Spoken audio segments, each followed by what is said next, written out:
Assalamualaikum warahmatullahi wabarakatuh. Sahabat Firdaus, dimanapun kalian berada, semoga hidayah dan rahmat Allah selalu menyertai kita semuanya. Membicarakan soal gunung, akhir-akhir ini banyak gunung yang mengalami erupsi, khususnya di Jawa Timur. Gunung Semeru yang sampai saat ini masih mengeluarkan awan panas, kemudian disusul juga oleh Gunung Merapi yang ada di Jawa Tengah. Maka membahas soal gunung, tentu gunung tidak akan mungkin untuk erupsi dengan sendirinya, melainkan ada yang menggerakkan, ada yang menjadikan, dan ada yang meletuskan.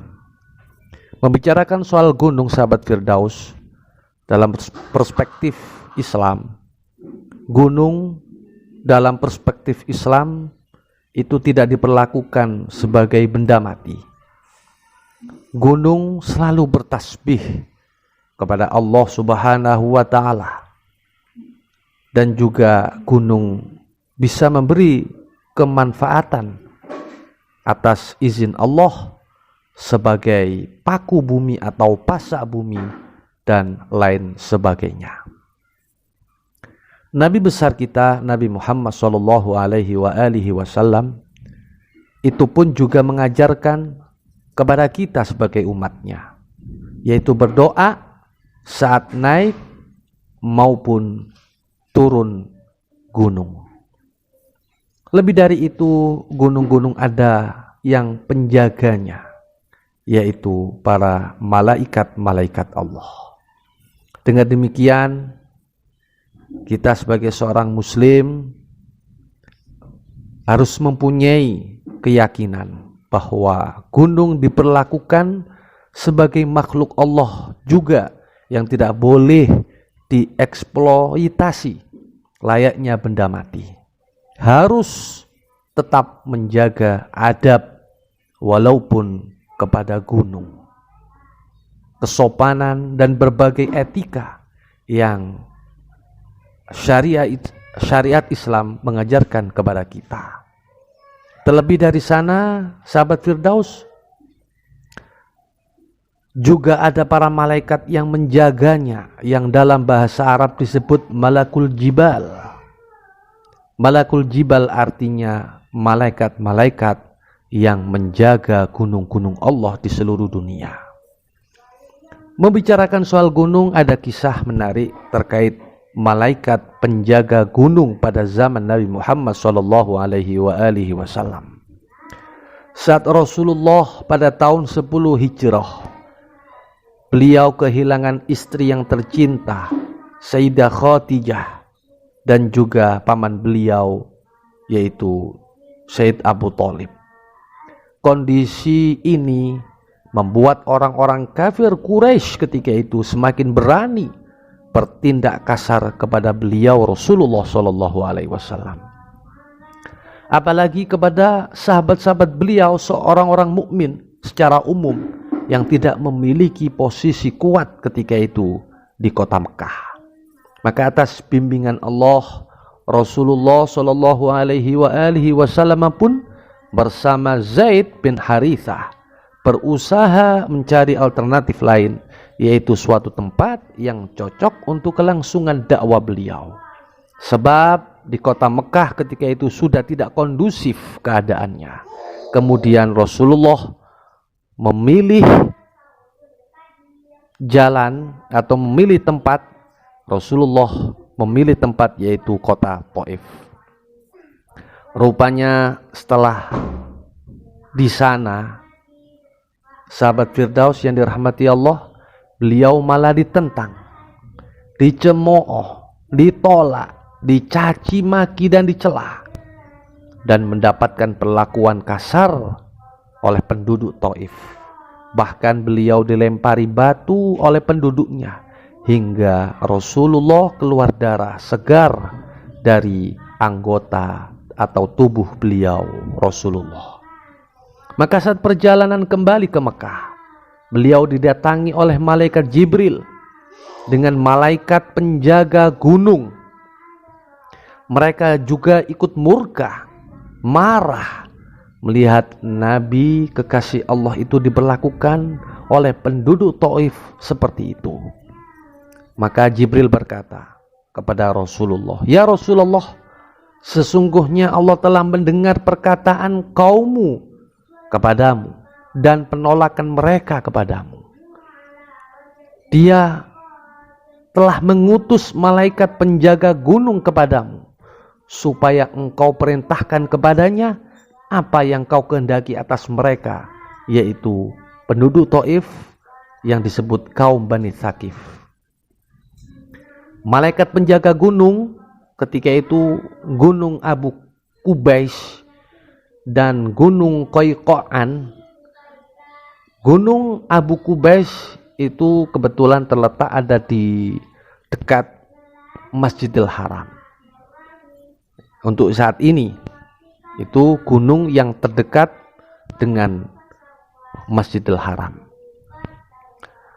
Maka malaikat pun berkata kepada Rasulullah, "Wahai Rasulullah, jika engkau mau supaya melipatkan kedua gunung yang besar ini di atas mereka, tentu pasti kami akan kerjakan, wahai Rasulullah."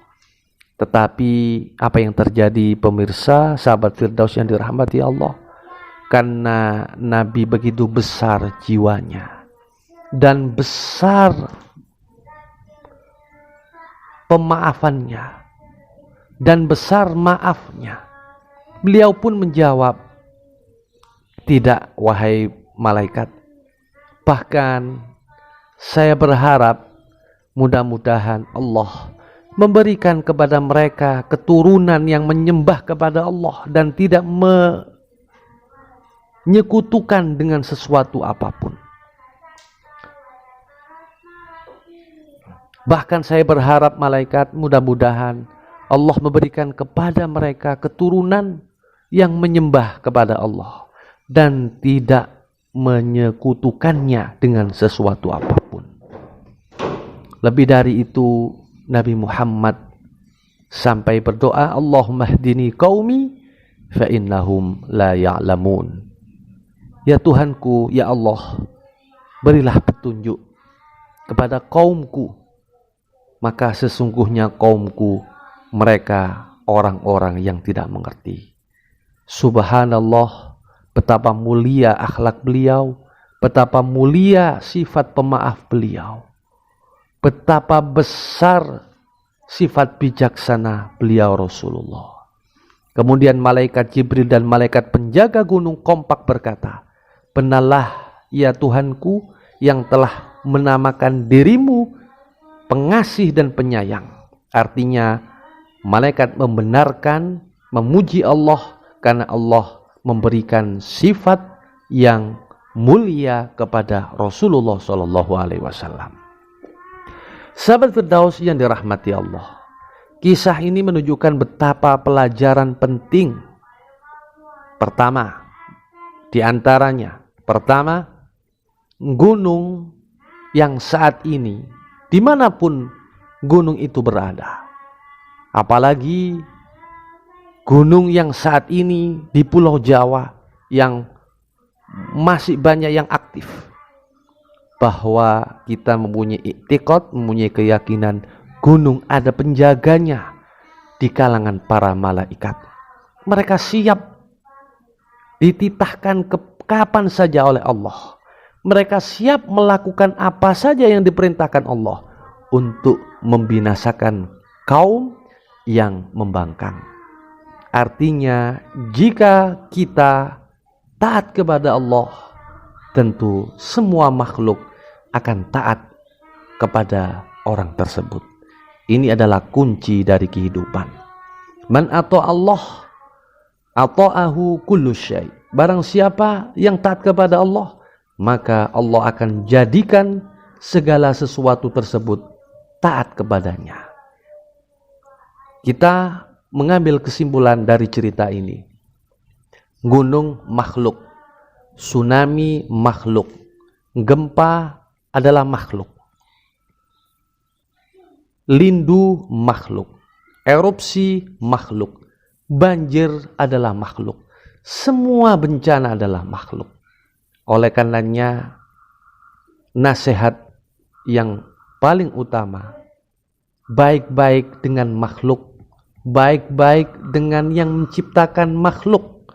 Jika kita taat, jika kita cinta kepada Allah, patuh kepada perintah Allah, insya Allah makhluk pun tidak akan mengganggu kita, tidak akan mengusik dalam kehidupan kita. Para malaikat penjaga gunung itu sangat taat kepada Allah. Kapan saja diperintahkan, maka akan siap sedia.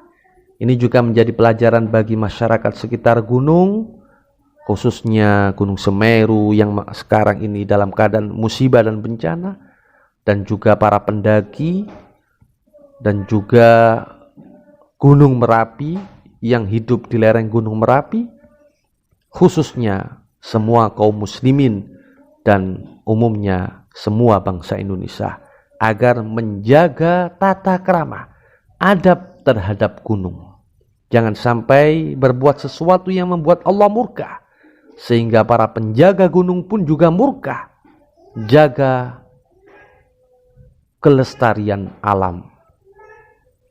Yang kedua, menunjukkan betapa besar rasa kasih sayang Nabi dalam untaian cerita tersebut kepada umatnya.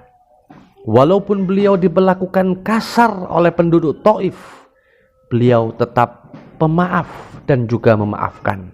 Bahkan malah Nabi mendoakan agar mereka dianugerahi, diberikan hidayah oleh Allah Subhanahu wa Ta'ala. Tawaran yang diberikan Jibril dan malaikat penjaga gunung semua ditolak oleh Nabi, dan Nabi sangat besar keinginannya agar umat menjadi orang yang baik, menjadi umat yang mendapatkan hidayah, yang patuh kepada Allah dan patuh kepada Rasul-Nya. Sekian cerita tersebut, semoga bermanfaat untuk kita semuanya. Wallahul muwaffiq ila aqwamit thoriq. Assalamualaikum warahmatullahi wabarakatuh.